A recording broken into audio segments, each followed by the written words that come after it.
இந்த ராஜ்யத்தின் மேன்மைக்காக வாழப்போகும் இவனது நாமம் வீரசிம்ம காடவராயன்.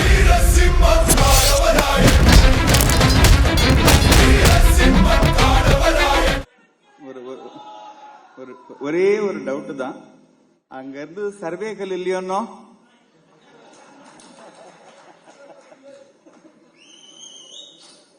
சரி, ஒண்ணுமில்லை, எனக்கு பாண்டியனை பிடிக்கணும் இப்போதைக்கு, அதனால ஹேவ் டு லீவ். அதனால தான் கடைசியில ஒரு 10-15 பேருக்கு அவரோட பயோ முழுக்க காட்ட முடியாம கொஞ்சம் துரிதப்படுத்த வேண்டிய, அதுக்கு நான் மன்னிப்பு கோருகிறேன். ரெண்டு விஷயம் மட்டும்தான். Chief election commissioner Gopalaswami sir இருக்காருன்னு ரொம்ப அழகா சொன்னார். சப்ஜெக்ட் நாலேஜ் வேணும், அது மட்டுமே ஒருத்தோட பர்சனாலிட்டியை முழுசா கொண்டு வராது. மற்றவாளுக்கு சேவை பண்ணணும், அவனோட கேரக்டர் டெவலப் பண்ணணும் அப்படின்னு சொன்னார் இல்லையா? அந்த காரியத்தை தான் இங்க அவார்டு வாங்கின அத்தனை பேரும் பண்ணிட்டு இருக்கா. அதனால அவளெல்லாம் அங்கீகரிக்கிறதன் மூலமாக நம்ம வினோத் ராகவேந்தர் தாரா பவுண்டேஷன் மூலமாக ஒரு மிக அற்புதமான நிகழ்ச்சி இது.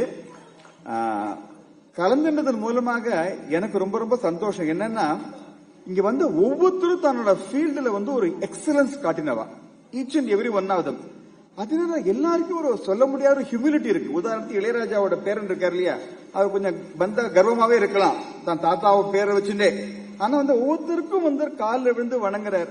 சோ அதனால இவெல்லாம் பார்க்கும்போது ரொம்ப மனசுலேன்னு சொல்றேன், எனக்கு இன்னும் ஒரு 4.5 வருஷம் சர்வீஸ் இருக்கு நான் நம்புறேன். அதுக்கு பண்ண பதவி நிக்கலாம் பண்ண மாட்டாங்கன்னு நினைக்கிறேன்.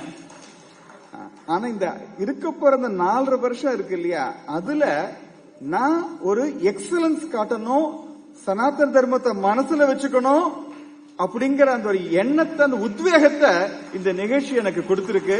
அதற்கு அழைத்தமைக்காக நான் வினோத்துக்கும் கிளாஸ்மேட் சுரேஷ் கடமைப்பட்டிருக்கேன். நம்ம சிவபுரம் ஆதினகர்த்தர், மன்னார் ஜீர சுவாமிகள், அவர் 2 பேரும் எனக்கு பரிபூரணமா ஆசீர்வாதம் பண்ணிருக்கா. அதுவே எனக்கு மிகப்பெரிய ஒரு சக்தியும் உத்வேகமும் தரும். அப்படி ரொம்ப நன்றியோட உங்களை அது பண்றேன். Thank you so much.